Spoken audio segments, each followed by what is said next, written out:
I was born in Brooklyn, New York, 1951, and I was a skinny child.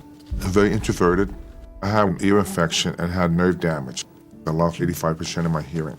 That had a huge effect on my life because it made me different than everyone else. I made me very introverted as a child. I had kind of, like would you say, a love and hate relationship with my father growing up because he had a hard time accepting me having a handicap because I wasn't perfect, the perfect son. He kind of pushed me and taught me never to feel sorry for myself.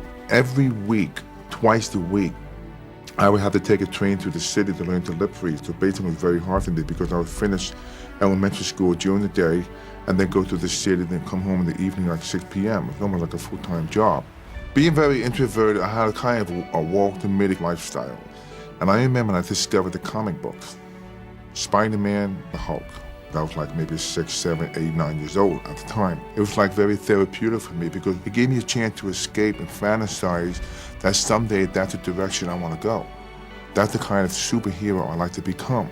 I was reading these Hulk comics, admiring the physique on the Hulk, and I saw a magazine that said Muscle Power, and Dave Draper was on the cover. Before you know, I'm looking at this magazine and I said, oh boy, and I see these different bodybuilders doing different poses, and that made me discover muscles, what muscles all about. And I ended up buying now muscle magazines, bodybuilding magazines, learning about bodybuilding, and want to know how I can maximize my body. The more I saw my body started to change, the more I became obsessed. I just loved working out. It was like an obsession to me. I had to do that. It meant to me more than anything. It gave me a tremendous boost in my self-esteem, even though at the time, bodybuilding was a shadow sport, and everyone kind of against it. I would get ridiculed by my friends. They kept laughing at me. But I didn't let it affect me because every time I trained, it made me feel good about myself. I was about 19 years old. I entered my first competition.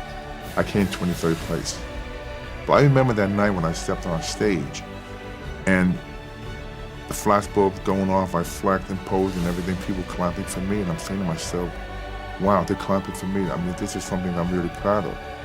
That night I came home, I told my family I'll never come less than third place again from this day on. So I ended up mapping out my routine and training twice as hard. I've lost so much in my life when I was young growing up. To fulfill that part of me made me extremely competitive. That's what I love about bodybuilding. It's a solo sport. And I just love the feeling of competing with myself. I've won the Mr. Eastern America, Teenage America, Mr. Teenage America, Eastern Teenage America, Mr. International, runner-up Mr. Olympia twice, and Mr. Universe twice. The youngest one to win the universe, I was 21 years old. It was my greatest achievement because I know when I won the universe, that's the dream coming true. That broke the mold and made me realize that someone like myself and my problem, the sky's the limit. I was living in New York. They approached me about doing this movie, Pumping Iron. I was ecstatic to be in the movie because I knew that whatever happened, I was part of something that was going to be history because of myself and Schwarzenegger. And of course, Olive at the time was like 5-time Mr. Olympia. And to be on stage with him, you know, you're on stage with the best. It was a lot of fun. It put bodybuilding on the map instead of where people would put shame to it. I got a phone call. They said they were casting for the Hulk, which I was like blown away. They were filming the pilot using Richard Kiel, who played George on James Bond.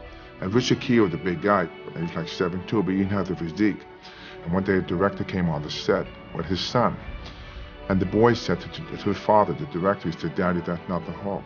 And the father said, "Why?" And he said, the boy said, "The Hulk has got to be big, huge muscles." They started to get nervous, realized that they had to find the right person to play the Hulk because they knew the show would be in trouble. When I went down for the screen test, I knew I had this part because when they saw my physique, my body, and I was able to show different emotions without speaking, able to cry and everything, then I knew I landed the part.